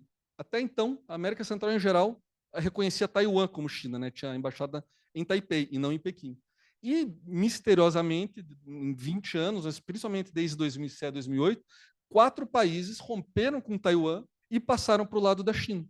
E aí a gente olha para isso, por que no mesmo contexto geopolítico, países com perfil socioeconômico parecido, por que 4 viram e 4 não viram, se permanecem alinhados a Taiwan? E aí é a mesma coisa. O que a gente fez foi identificar se, digamos, o que pesava mais. E a gente foi olhar comércio, exportação, a posição da China como mercado de exportação, mesma coisa, investimento, doações, aí political party ideology, isso a gente viu que foi um dos mais determinantes, que, em geral, os países fizeram a mudança quando eram partidos de esquerda ou de centro-esquerda. E aí, assim, é meio. Você tem que identificar, né, pesquisar cada um dos partidos que estavam no poder, dá um baita trabalho, né? E também teve casos de corrupção por Taiwan. Então, casos em que Taiwan investiu e aí construiu lá um estádio ou um projeto, isso deu uma questão de corrupção. Enfim, esses elementos combinados, um mais, outros menos, vão fazer com que esses 4 países virem para a China e esses 4 permaneçam com Taiwan. Honduras, se não me engano, mudou, ou estava para mudar, porque teve eleição recente, mas eu não acompanhei se mudou. Mudou, né? Então, mudou. E aí, o último caso que está em andamento é no Oriente Médio. Então, o que eu pus para a Luciana Rezes? É isso aqui, ó. O trabalho dela está em andamento ainda. A gente olhou, não, deixa eu botar o mapa aqui primeiro. A gente pegou os 2 principais aliados dos Estados Unidos na região, Israel e Arábia Saudita, e a pergunta é, aquela pergunta inicial, qual que é a fatia, né, do poder americano nesses 2 países que está sendo abocanhada pela China? Né? E aí, por uma série de indicadores que a gente está pesquisando, isso aqui está em andamento ainda, vejam que a gente identificou. Que, em termos para a Arábia Saudita, por exemplo, olha como a China já abocanhou boa parte do poder brando e do poder econômico, mas não do poder militar. Então, ainda é tipo 100-0 para os Estados Unidos em termos de poder militar com a Arábia Saudita, isso é evidente, né? Agora, em termos de poder econômico, o peso da China já se aproximou dos Estados Unidos. Por quê? Não sei quem que falou agora há pouco, da questão da autossuficiência americana de petróleo, né, de gás natural, gás de xisto e tudo mais, óleo de xisto e tal. Então, vejam, os Estados Unidos gradualmente vão se retirando e a China vai ocupando espaço no Oriente Médio, né? Isso aqui ainda é em T1, no primeiro momento, e aqui no 2011 em diante, a gente achou que ia mudar, mas permaneceu mais ou menos a mesma coisa. Então, nos últimos 20 anos, a China já é um player muito relevante para a política da Arábia Saudita. E sobre Israel, vocês acham que está como? Que está parecido ou muito diferente? Para Israel é assim, ó. É bem diferente. Porque o peso dos Estados Unidos nesses 3 indicadores ainda é muito mais determinante, mesmo avançando para o período contemporâneo, né? Você ainda já tem alguma coisa de cooperação tecnológica da China com Israel, mas assim, é muito incipiente. E a razão disso é nitidamente geopolítica, né? É um alinhamento histórico de Israel com os Estados Unidos. Né? Tá, terminando. E aí tem outros casos, caso da África, que eu só vou repetir o que a Laura apresentou hoje de manhã. Então, vários indicadores, você vê em T2 a expansão da China em uma série de indicadores, que não, assim, não... isso aqui a gente submeteu para publicar, então, assim, ainda precisa de alguns ajustes, tá para ser submetido, na verdade, e a América do Sul, enfim. E aí, para terminar, um pouco essas reflexões finais, né? Como pensar a disputa sino-americana à luz do sistema mundo? É um baita do empurrão de uma pergunta inicial, né? A pergunta quant é isso, em que medida a China, eu volto para as perguntas que eu apresentei no começo, né? Em que medida a China ultrapassa os Estados Unidos? E qualitativa é, essa ultrapassagem, ou essa competição, ela tem um caráter mais de hegemonia ou de imperialismo, ou dos dois, né? As contradições, elas vão emergir ou não, né? E é isso então, pessoal. Muito obrigado.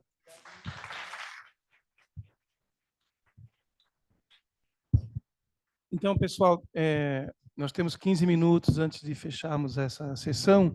Dá para a gente fazer um debate. Inscritos? Professor Carlos? Pois, Andrei? Terceiro, já para a gente fechar o primeiro bloco?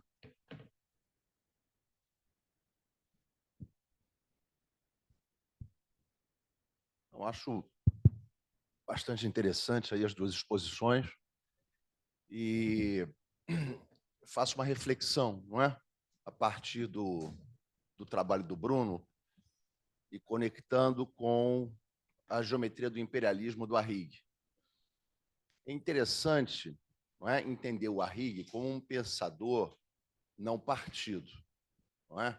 Como um pensador que vai avançando suas reflexões sem romper exatamente com as reflexões iniciais. Eu vejo geometria do imperialismo não como um Arrighi abandonado por um Arrighi maduro, mas como um Arrighi que está preparando, depois, o longo século XX, o conceito de hegemonia, sem romper exatamente com a geometria do imperialismo. Porque, por exemplo, no Geometria do Imperialismo, o ponto fundamental do Arrighi qual é? É dizer que o Lenin não viu o estágio final do capitalismo nem do imperialismo. Ele viu uma fase histórica do imperialismo. E qual é a fase histórica do imperialismo que o Lenin viu? Uma fase de declínio do poder britânico. E o Arrighi vai, então, vincular essa fase de declínio do poder britânico à hegemonia do capital financeiro. E dizer, na verdade, a partir disso, que o imperialismo podia se relançar a partir de outros tipos de liderança. E o Arrighi vai identificar pelo menos 3 lideranças que podem produzir 3 formatos diferentes de imperialismo. A liderança produtiva, que vai reconfigurar o imperialismo no pós-guerra através da liderança dos Estados Unidos, e também a liderança estatal. O período de caos sistêmico, que eu identifico com os 20 ou 30 anos de guerras mundiais, é um período onde o imperialismo é liderado pelo capitalismo de Estado. Isso é claríssimo. Você pega, por exemplo, o gasto público nos Estados Unidos, ele salta de 12% do PIB para 45% durante os anos 40, de 40 a 45. Na Alemanha nazista, a mesma coisa. Então, você tem uma brutal intervenção do Estado. E o Arrighi, então, vai dizer, ele vai cunhar o conceito de imperialismo informal. Imperialismo informal. O imperialismo informal tem muito a ver com o conceito de hegemonia. Eu não entendo o conceito de hegemonia como um conceito que descarta o imperialismo. Inclusive porque, como você colocou muito bem, a visão do sistema mundo do Arrighi é uma visão que conecta a acumulação de capital com o territorialismo. Em nenhum momento a hegemonia descarta a ocupação territorial, a demanda de mais massa territorial. Você tem ênfases pendulares, mas você não tem nenhuma regressão territorial do ponto de vista da expansão secular do sistema. Então, pensar como o Bruce pensou ontem, por exemplo, não é? Que a geometria do imperialismo é um livro onde o Arrighi nega o imperialismo, eu não sei que leitura que o Bruce pode ter feito disso. É verdade que tem uns desenhos ali que podem confundir as coisas, mas realmente eu não consigo conceber, não é um Arrighi que descarte o conceito de imperialismo. Para mim é claríssimo. E acho que um dos desafios é esse, entender a obra do Arrighi na sua longa duração, trazer a longa duração para a obra do Arrighi e não partir o Arrighi em pedaços de tempo contrapostos uns aos outros. Essa é a reflexão que eu queria deixar. Muito obrigado, professores, pelas duas apresentações. foram ótimas, muito bom ter vocês aqui conosco. Eu me chamo Andrei, sou doutorando aqui do PPGRI, e a minha pergunta vai mais em direção, mais ou menos que o professor Cadu expôs agora também.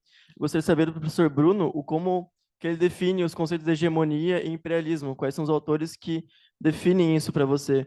Porque eu penso quando o Arrighi utiliza, quando ele vai para o século XX, né, ele utiliza hegemonia tanto das definições de Gramsci, que também vem das definições de Maquiavel, né, para entender hegemonia tanto para o lado consensual como da coerção.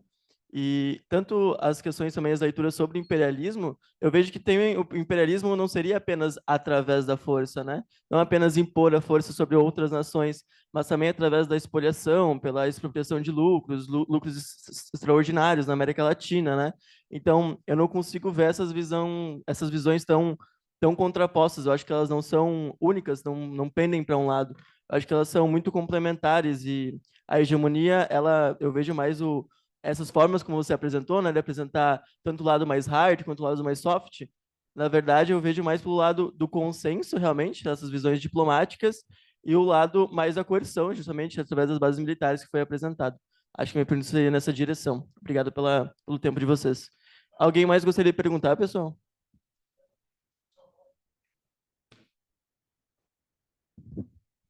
Não, acho que pode. Uhum.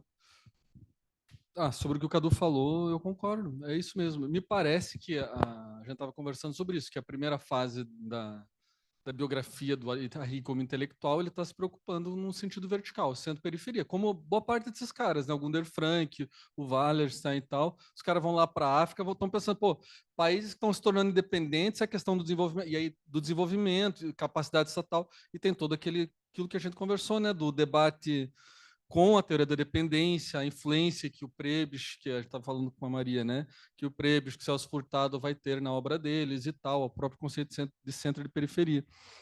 E é isso, me parece que aí os caras vão ficando assim mais maduros e pensam, agora eu vou fazer, tipo, primeira parte eu trabalhei com uma questão urgente do desenvolvimento e tudo mais, agora eu vou fazer o que eu sempre quis, a longa duração, pensar uma coisa mais assim, realmente, eu acho que não dá para dividir, porque só que aí que tá, nas obras mais recentes do Arrighi não aparece mais o conceito de imperialismo, ou aparece? Será que aparece? Aham. Aham. Uhum.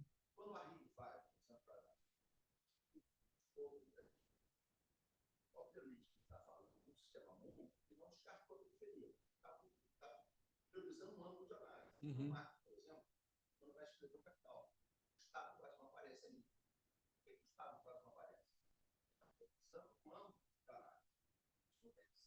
Uhum. Sim.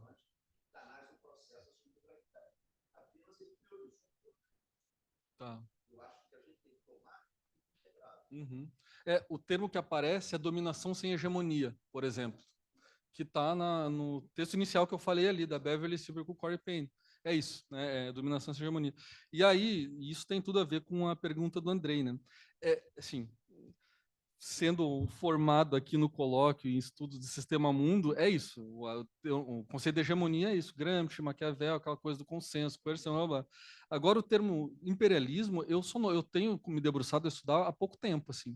Então, e aí a conversa que eu tenho com a Michelle, com a minha mulher, que ela é marxista ortodoxa, né?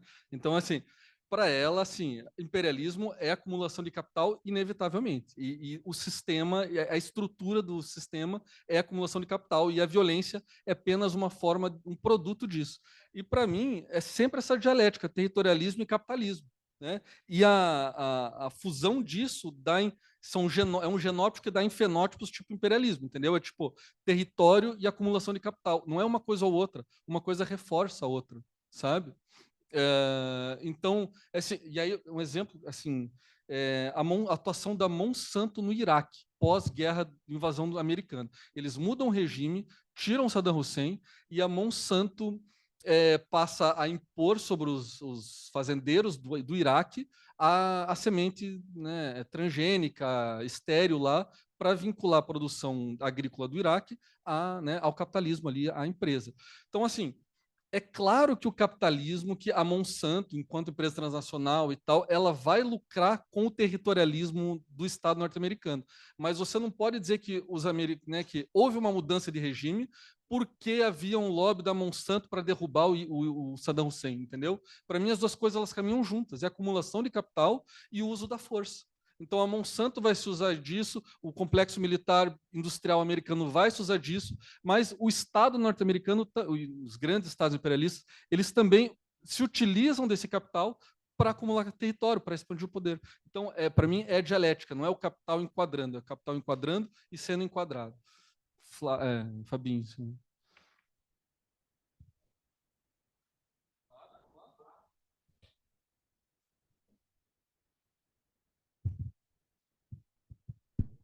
Boa tarde.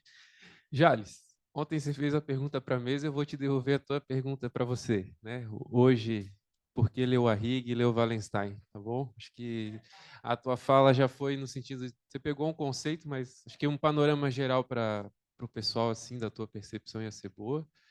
E para o Bruno, eu leio talvez o Geometria do Imperialismo um pouquinho diferente dele, assim, do Cadu. A minha interpretação é que o balanço que ele faz do debate do imperialismo é justamente para mostrar, e aí eu concordo com o Cadu, que a discussão do debate clássico do imperialismo era sobre a crise da hegemonia, a queda da Inglaterra e a projeção dessa rivalidade europeia para a África. E aí, justamente porque eles não avançam no século XX, é como se esse conceito não fosse útil para compreender o século XX, né? E aí a minha sugestão para você, eu não sei se é uma questão de recuperar o conceito de imperialismo em si, mas sim os temas que o imperialismo trata, né? Porque eu acho que é isso que o Arrighi está fazendo. Quando ele vai para o conceito de hegemonia, pressupondo uma espécie de superação do conceito de imperialismo, o que não quer dizer que você abandone as temáticas do debate do imperialismo. Você está entendendo? Aí não precisa ficar revivendo o fantasma que só gera discussão e dá interferência, sabe? Então, eu pensaria em termos teóricos assim, né? Estudar o debate do imperialismo, resgatando os temas que ajudam a compreender essa rivalidade interestatal e como isso se espacializa no tempo e no espaço, assim, né? Sugestão, beleza?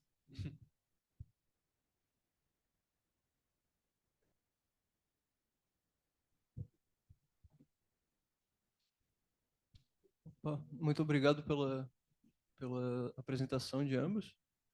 E eu queria dirigir, dado o fato que eu estou começando a pesquisar mais sobre sistemas mundo agora, eu não consegui formular nada, eu fui tateando ali na tua fala, mas eu queria focar mais uma pergunta para o Bruno mesmo sobre a Arábia Saudita e não sei se tu passou por essa tu expôs ali bastante coisa sobre o Oriente Médio, a questão de Israel, e eu queria saber, eu fiquei pensando na tua fala se a Arábia Saudita, o quão importante ela é para essa transição aí que tu foi decupando, né? Pelo fato de ela ser muito uma especialista em petróleo, né? Não tem muita coisa, tá buscando agora se desenvolver tecnologicamente, não sei. E como ela olha para a China e ultimamente a Arábia Saudita sempre foi um parceiro fiel dos Estados Unidos, tem se demonstrado bastante favorável a manter mais relações com a China. Se tu tiver como falar um pouco mais sobre isso, eu agradeço.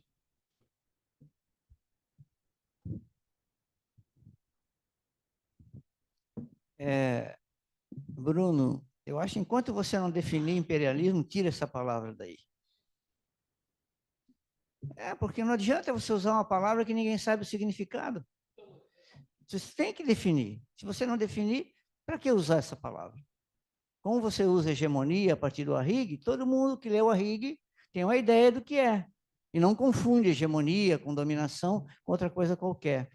Eu propus ontem, eu nunca tinha pensado, quando eu li o Geometria do Imperialismo, achei difícil pra caramba, acho que eu desisti, não acabei. É muito difícil aquele livro. É mais difícil que a palestra do Vitor. Mas agora, a partir do que você vem falando aqui, e a minha pergunta sempre é, né, por que ele não usou mais a palavra territorial? Por que ele abandonou o conceito de imperialismo? Eu tenho uma hipótese agora, que é a seguinte: o Arrighi, ele separa dois tipos de organização: a organização estatal e a organização empresarial. As empresas acumulam capital e o Estado acumula poder. Isso não está claro na tua exposição. E como que os Estados têm acumulado poder? Aí, na minha leitura, ele diz por duas lógicas. O Estado, uma lógica territorialista e uma lógica capitalista, mas é o Estado, não são os capitalistas, é o Estado. Exemplos de estados territorialistas: Espanha, Portugal, não é? Que preferencialmente acumulavam poder através da ocupação de territórios, para, através dessa ocupação de territórios, se apropriar de recursos naturais e do excedente da força de trabalho. Exemplos de estados que acumulavam poder através do capital: Estado, as cidades-estado italianas. Não eram grandes, não tinham grandes territórios, mas acumulavam poder. Então, através da acumulação de capital, estimulando a acumulação de capital, não o próprio Estado, estimulando a acumulação de capital, os seus capitalistas geravam renda para o Estado e essa renda era poder. Não é? Então, eu acho que por isso, Bruno, ele não precisa mais de falar de imperialismo. Porque o Estado que ocupa, o Estado que adota a lógica territorialista, está fazendo aquilo que os impérios faziam: ocupar estados, ocupar espaços ou territórios e se apropriar do trabalho excedente e dos recursos naturais. Então, eu acho que é por isso que ele não precisa mais da palavra imperialismo. E aí, quando ele faz isso, e ele olha para o Estado norte-americano, comparando com o Estado inglês, ele vê claramente, não é, que o Estado inglês uniu as duas lógicas, a lógica territorialista e a lógica capitalista. Fez uma fusão maravilhosa disso. E aí se tornou a potência que foi. E quando ele olha para o Estado norte-americano, ele não vê o Estado norte-americano usando a lógica territorialista de acumulação de poder, no sentido de que como ele viu a Grã-Bretanha fazer. Não que não tenha aquilo, porque quando você fala da Monsanto, não é? Eu acho, você me desculpa, você está confundindo duas coisas. É claro que toda acumulação de capital se dá num espaço. É preciso dominar um determinado espaço, seja uma empresa privada ou no caso do Estado, não é um Estado. Mas é claro, então, o que eles fizeram com a Monsanto e fazem em todo lugar, não é? É proteger e proporcionar às suas empresas as condições de acumulação necessárias. Se for necessário espaço, vamos obrigar o tal Estado a criar uma lei que ceda o espaço para nossas empresas. Então, mas não é o Estado atuando imperialisticamente, é o Estado atuando na lógica capitalista. Por quê? Porque essas empresas que eu estou apoiando, que vão ocupar esse espaço, vão trazer recursos para mim, Estado. Então, eu queria colocar isso aqui para o debate, né? E para o Jales, eu fiz alguma coisa parecida contigo há umas 2, 3 semanas atrás, que o pessoal do CARI me chamou, por indicação do Elton, para falar sobre caos sistêmico e transição hegemônica. E aí o que eu fiz foi isso que você fez. Fui pegar os conceitos, porque eu fui lá no texto do Cadu, o Cadu usa caos sistêmico, mas não define. Não define. Aí eu disse, eu não vou seguir mal o exemplo do Cadu, não. Nós dois somos botafoguenses, mas nessa eu não estou com ele, não. Aí eu fui assim, não fiz com o detalhamento necessário. Mas eu fui pegando, tanto no longo século XX, como no Caos e Governabilidade, né? Eu não lembro agora se no Adam Smith em Pequim, eu não lembro. Mas o que eu vi?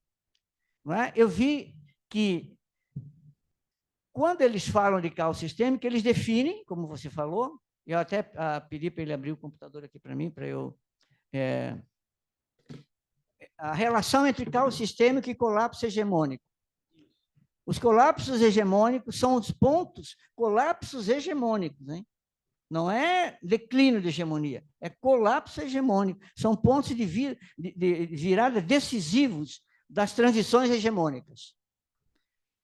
Elas são o momento em que a organização sistêmica, que havia sido colocada em prática pelo poder hegemônico, em declínio, se desintegra e o caos sistêmico se instala. Então, perguntando por isso, quando eu vejo essa definição de caos sistêmico, claramente não há caos sistêmico. Não se está num caos sistêmico. Há um declínio do poder americano, da hegemonia americana, não tanto do poder, mas da hegemonia americana, não é? Mas nós não estamos nesse ponto. Por quê? Essa ordem não colapsou ainda. Inclusive, a China e o Brasil e outros países estão tentando restaurar essa ordem. Estão indo lá na ONU para tentar consertar a ONU e coisa parecida. Não é? Então, eu acho que o momento não é ainda de caos sistêmico. Não é? Mas, para terminar, não é? Mas eles não são conclusivos. Por exemplo, no mesmo Caos e Governabilidade, ele fala assim, agora, os dois, né, na conclusão, a Beverly e o Arrighi, agora há uma menor probabilidade de uma guerra entre as unidades mais poderosas do sistema. Mas isso, abre aspas, não reduz a probabilidade de que a atual crise hegemônica degenere em um período mais ou menos prolongado de caos sistêmico. Não é? Então, hein? Vamos dizer em outro momento. Não, eu estou lendo o que eles escreveram, tá? Não degenere, a probabilidade de que a atual crise hegemônica não degenere, não evita, né, que ela degenere em um período mais ou menos prolongado de caos sistêmico. Não é? Então, ou seja, eu penso que a gente pode se apoiar no Arrighi e na Beverly, nos dois aqui, né, para dizer, olha, ainda não se está, a economia mundo capitalista não está ainda no momento de caos sistêmico.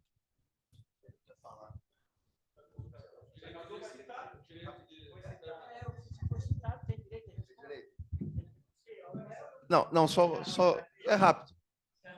Eu tive lá na John Hopkins, orientado pela Beverly.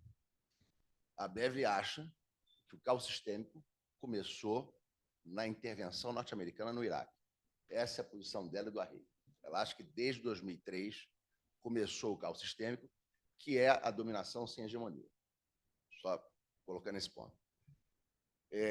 Em relação à questão do dominação, hegemonia, imperialismo, e por que o Arrighi estaria descartando a palavra imperialismo, só algumas observações. Eu acho que tem uma questão fundamental que é a seguinte: o Arrighi é italiano, o Arrighi é gramsciano, e Gramsci foi um teórico do poder nacional. E o Arrighi é um teórico do sistema mundo. Então, já tem aí uma sincronia. Ele está usando o Gramsci, que só pensou o Estado em termos nacionais, e estendendo o pensamento do Gramsci para o plano internacional. Por que eu acho que o Arrighi não usou a palavra imperialismo? Porque a palavra imperialismo, no Lênin, ficou muito estigmatizada por uma forma política de relação de poder, que era a anexação colonial. E como eles estão falando de sistema interestatal, eles estão marcando as autonomias. Mas, se a gente olhar o Geometria do Imperialismo, ele claramente fala em imperialismo informal, para se referir ao período de liderança no sistema mundo feito pelos Estados Unidos. Ele usa claramente o termo imperialismo informal para se diferenciar do período do declínio britânico, que ele associa, inclusive, ao que ele chama imperialismo tucu, que teria muito que ver por ele se aproximar a essa dominação sem hegemonia, uma forma de poder exercida pela violência. Então, enfim, são apenas algumas observações para ajudar a gente a pensar e tal a respeito.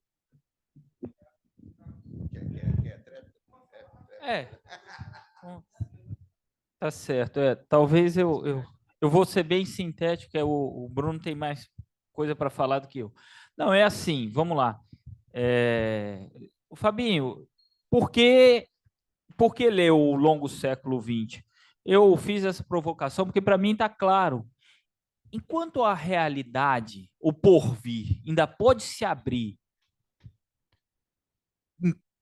das possibilidades que estão planteadas aqui pelo Arrighi ao final do livro dele, guardam a atualidade. E outro aspecto é o caso. Na verdade, o Arrighi, essa introdução dele é maravilhosa. A gente vai lendo, relendo essa apresentação, né? Quando você pega o prefácio, o agradecimento lá na... Olha o que ele diz aqui: a única finalidade de reconstruir as expansões financeiras de séculos anteriores foi aprofundar nossa compreensão da atual expansão financeira como momento conclusivo de determinado estágio para entender a crise norte-americana. E o Wallace é que fez isso, a gente sabe que o Wallace é que fez isso. Então, não se trata de mero historicismo, né, de fazer isso. Então, acho que continua, e é um mergulho, isso aqui é um monumento. Essa obra do Arrighi é um monumento. Muito difícil para a turma que está começando aí, muito difícil. O Pedrinho fez uma loucura aqui nos idos de 2000 e tal, 2001, que deu isso aqui para a gente numa disciplina, e eu estou reproduzindo, porque fui orientando dele, estou reproduzindo com meus alunos essa loucura, que eles devem estar até me escutando online, que não esteja, né? Então, mas vamos lá, eu estou de acordo com a tua leitura, em relação a... Porque quando você pega esse refinamento da precisão do conceito de caos sistêmico no caos e governabilidade, quando você associa o caos ao colapso hegemônico, então, para o Arrighi é o seguinte: falar de crise de hegemonia, já não tem mais...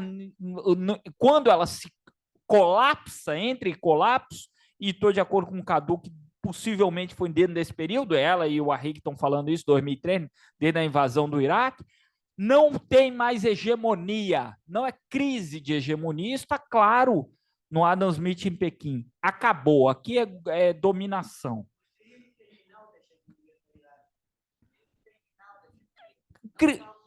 Não caos sistema, mas perfeito, mas o que eu acho é o seguinte: lendo o caos e governabilidade, a gente não precisa, talvez tenha que fazer essas precisões, é um pouco papo, um pouco chato, talvez, para o pessoal, mas assim, se for levar a ferro e fogo, salvo por um erro de tradução, você não tem caos sistêmico, como você leu as passagens aí, eu até quis acrescentar. O caos sistêmico, em 99, quando publicado, Caos e Governabilidade no Moderno Sistema Mundial, está para nascer. Ele está como algo eminente. E no teu afã, né, na tua leitura, e eu estou de acordo com você, você fala colapso do sistema, desintegração do sistema mundial, isso aqui não ocorreu no hoje. Pegando esse conceito, a desintegração do sistema, que quando a gente pensa nisso? E aí eu discordo um pouco do Cadu, se me permite, não são as guerras, o caos sistema não é sinônimo de guerras entre grandes potências. As grandes potências podem travar guerras de forma direta e nós não vivemos situação de caos sistema. Pelo menos, se você volta lá nas leituras, como é que se deu, após a criação do sistema de Westphalen, 1648, logo depois, poucos anos depois, 1653, você trava a guerra Holanda e Grã-Bretanha. Você vive décadas e décadas, aliás, é mais de século Você vê um século mais de guerras, você vai ter o caos sistêmico, um outro subsequente, é porque eu não tinha tempo de fazer isso aqui, nem talvez organização, porque eu também não fiz isso, uma organização. Eu tenho 2 crianças para criar, minha vida é mais complicada. Então, eu não fiz essa leitura. Isso é o que eu estou querendo fazer, essa leitura de natureza muito sistemática, parará. Então, você pega lá, o caos sistêmico, o subsequente, vai se abrir com a independência dos Estados Unidos, 1766, e vai fechar lá na frente. Tá certo? Você pega a era das revoluções, a lá Hobsbawm, vai pegar, vai fechar em 1848, um momento, olha o inteirinho. Mas, independente das guerras, fica também um pouco nebuloso o que seria essa desintegração. A gente pode pegar, diferentemente, aí eu também estaria de acordo com o Cadu, o caos sistêmico, ele, quando desata a Primeira Guerra Mundial, ele é imediato, diferentemente de momentos anteriores, porque coloca um grau de desorganização do sistema, e nossa fala teria que ir mais complexa, de ver, por exemplo, em outros momentos históricos, foi a escalada do conflito social no interior do conflito interestatal do poder que desatou o caos. Várias passagens do texto. Teria que pegar isso. De novo, estou de acordo com o que outras pessoas falaram aqui. O livro do Arrighi, ele é um livro, precisa conhecer muito história. Eu sugiro ler a quadrilogia do velho Hobsbawm, com o livro do Arrighi, mais a trilogia Monumento do Brodel. Aí lascou tudo. Por quê? Porque aquilo ali dá uma dimensão histórica que é quando a gente lê a sistematização absurda que faz o Giovanni Arrighi, que é difícil, a gente fica se debatendo aqui, de sistematizar, a gente vai vendo essas coisas.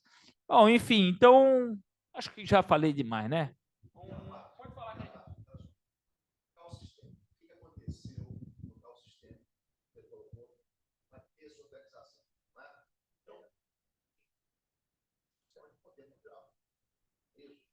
Então, por exemplo, vamos pegar o caos sistêmico vinculado ao fim da hegemonia das províncias unidas.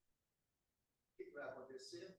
A desorganização do sistema colonial na América. Então, a consequência é clara. O caos sistêmico vinculado ao esgotamento da hegemonia britânica. O que vai acontecer? A desorganização do sistema colonial na África e na Ásia, que é um processo. É um processo.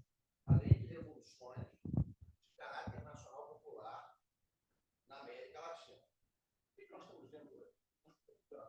Uma guerra entre potências nucleares, que é algo inédito. Estamos vendo um realinhamento dos países da periferia em torno de uma liderança no Oriente. Tem 40 países batendo na porta do príncipe para entrar ali. Isso não é uma mudança organizacional do sistema? Porque o capitalismo histórico sempre foi liderado pelo Ocidente, de forma escancarada, um processo de tensão com a organização nacional do sistema vigente. Isso é raríssimo. É raríssimo. E toda tentativa de interferir golpe de Estado. Agora, quem quer dizer isso com a é o seguinte, para mim não começou em 2003. O liberalismo se recuperou com o Obama. Toda a visão do Obama era de retomar o liberalismo do Clinton, negar o período do Bush filho, mas essa retomada do Obama fracassou a parte. Para chegar para o Trump, chegou o Trump, entrou no paradigma de política externa, que o Biden não conseguiu escapar. Então, nós estamos, a meu ver, desde o período do Trump, num confronto mundial, ultrapassa a capacidade de síntese e organização por qualquer lado. Acho que estamos nesse processo. Acho que nós estamos no período que eles falam de guerras mundiais. Foi um padrão histórico de Westfália, de 1792 a 1815, de 1914 a 1945. Acho que se abriu ali esse período, 2015, etc. E que pode escalar. Talvez a escalada disso, que se escancar ainda mais. Eu estou contigo, eu acredito. Isso. E o Arrighi assume isso. Podemos assistir um caos sistêmico de novo tipo. E, na verdade, aí teria só um rodapé mais para fazer. Talvez a gente tenha que pensar, porque o próprio Arrighi, quando fala, olha, há uma excepcionalidade dada por essa bifurcação de poder financeiro e poder da riqueza. E dentro dessa bifurcação, o caos sistêmico, ele fala, já aqui, no longo século XX, pode se dar de um novo tipo. O que eu acho é o seguinte, que nesse novo tipo, a China hoje, se estamos mergulhados dentro desse caos sistêmico, é quase como eu acho que a associação é mais com o caos dos primórdios lá, anterior, do século XV, do que com o caos que a Holanda reorganiza o sistema. Veneza se beneficiava do sistema e não tinha, talvez, nem interesse para reorganizar um novo sistema interestatal de poder. Aí teríamos que perguntar, a China se assemelha, se esse caos que estamos vivendo, mais se assemelha com esse caos lá do passado que não teve poder, a lá Veneza, e que se beneficia dentro desse sistema e reproduza no porvir uma nova hegemonia, ainda que seja vamos dizer, um sistema de resgatar para frente os elementos do sistema de Westfália com momentos anteriores, um Westfália reformulado, mas ainda assim uma continuidade dentro dessa nova ordem, ou não, ou a lá Holanda, o que precedeu a Holanda. O caos sistema que estamos vivendo é um caos sistema que tem força histórica para emular o novo. Aí isso aí já é outra coisa, né? Então, o que eu acho, por fim, já falei demais, tem uma coisa que não apareceu aqui, que é a questão ecológica. Esse tema, ele é absolutamente decisivo. É absolutamente decisivo. Então, o caos sistêmico que se nos apresenta, antes de tudo, para resolver as questões do drama social, e que estão... E o Arrighi, Giovanni Arrighi está tocando nisso. É essa questão, o caos sistêmico na humanidade hoje, e a gente está vivendo isso, se dá por uma questão da dificuldade de reproduzir as nossas vidas, em função enfim, aí abriria o que diz o jovem japonês lá, né? O capitalismo... Não me lembro, não. Quem leu um jovem japonês de orientação marxista, não, é o capitalismo... Não, depois eu lembro. Depois eu lembro aqui. Enfim. Tá. Não, eu já vou encerrar aqui, porque a cara do pedreiro. mas, assim, eu acho que a saída, pessoal...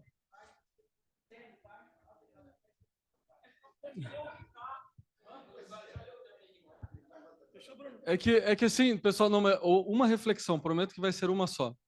É que eu acho que a saída para esse debate das estruturas e do sistema, que o sistema mundo nos empurra, é pelo miúdo, é ir para os acontecimentos. A gente sair só das estruturas e falar de polaridade, do caos e da guerra, e fazer tipo isso. E aí a questão que o menino perguntou do Oriente Médio é isso. É pegar a Arábia Saudita e Israel, ver como que, assim, em cenários regionais, no Sudeste Asiático, na América Latina, como que se a China está propondo uma nova ordem ou não, e se essa ordem é mais ecológica, ela é mais de internalização de custos ou não. As contradições vão emergir, como o Cadu já falou.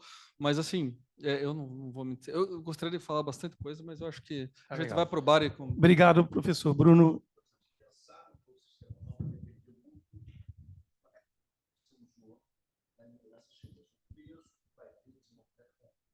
Claro. Isso é a chave para saber se a China vai promover uma reprodução do mesmo sistema ou a criação de outro sistema. E aí, ao invés de pensar no sistema, é estudar China e Vietnã, que é o que o Andrei estava estudando, China na África, China no Oriente Médio, enfim. Acho que esse é o caminho. Tá legal. Agradeço muito aos colegas, então. Nós damos por encerrada essa sessão. Amanhã é o nosso último dia de colóquio. Teremos sessões de apresentação de trabalho pela manhã e à tarde 2 palestras com 2 professoras do programa, do campo das relações internacionais, que nós temos sempre um espaço de diálogo com outras abordagens aqui. Vai ter uma palestra sobre Trump e o trumpismo e a última palestra sobre o conflito Rússia-Ucrânia e o conflito do Oriente Médio. Convido a todos a participarem do evento amanhã e obrigado, boa noite. Pessoal, boa noite. Ó, eu e o André, nós temos alguns exemplares no livrinho que nós organizamos aqui, né? Está à disposição de alguns aqui. Eu vou deixar com o André. Não, eu vou deixar essa bronca, porque são os alunos dele aqui.